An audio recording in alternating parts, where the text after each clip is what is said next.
Hey, welcome back to Historic Headstones of Norfolk. We are here at Elmwood Cemetery on a very windy day, but it's so nice out. We're going to be talking about a gentleman who's buried here in the Norfolk Seaman Society Lot here in Elmwood Cemetery. It's a very unique lot. This is where, let's say you're a sailor, you're from like Norway, and you die here and you have no next of kin or family. This society would actually bury you here free of charge. They would pay for the burial and put a little tombstone on your grave. These are tombstones. Each burial has a tombstone. Each burial has a number on them, and you can go over to the Elmwood office and find out who's buried there with that number. There is about 250 tombstones here. Unfortunately, in the early 1930s, there was a fire at Elmwood's office and it burnt a lot of the records. So 2/3 of these people, we don't know who's buried here. Through research, we've been slowly discovering more and more of the people located here. And the other ones, we may never know who's buried here, but we're doing our best.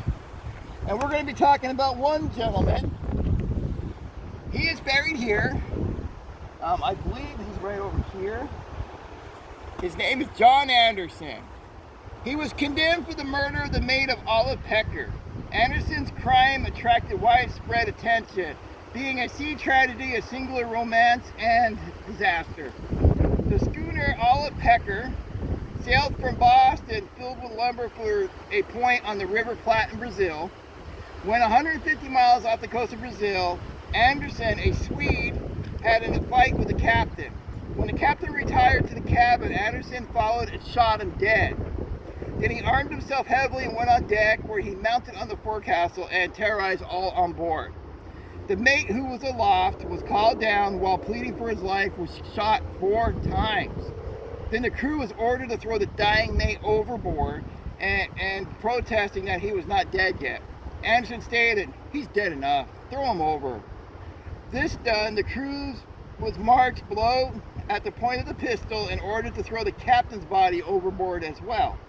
Then Anderson directed that oil be thrown over the lumber, which the oil-soaked ship was set afire and the crew took to the lifeboats.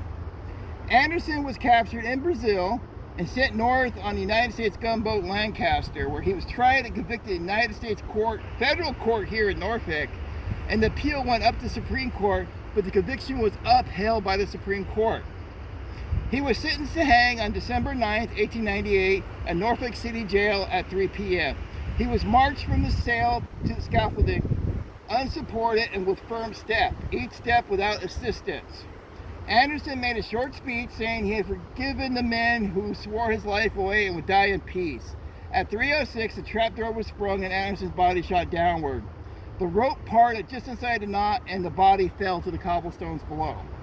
A thrill of horror ran through the crowd. Officers and witnesses rushed to the body and snatched the cap from his head to find blood oozing from his mouth, nose, and eyes. A doctor was called and soon Anderson reopened his eyes and it was said to begin breathing naturally on his own. He was then carried, feet foremost, upstairs to the platform, laid down on the ground until a chair was obtained, and he was placed in this, but he never spoke. Preparations for rehanging him were hurriedly made.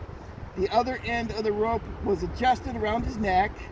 He was raised in standing position, straps again placed on his limbs. While being supported by the officers, the trap sprung again, and within 23 minutes he was pronounced dead. He is the only person in Hampton Roads to be hung twice. So he holds that record here. But yeah, he wasn't a really nice guy for what he did to that crew. And he had no guilt about doing it. So him being hung was very justified. He is buried here because he is not an American and he was a sailor and he still falls within the terms of free burial here in Elmwood. If you go to Forest Lawn, go to the main gate, go straight back, there is another Norfolk Seaman Society Lot in Forest Lawn. It's about 3 times bigger than this.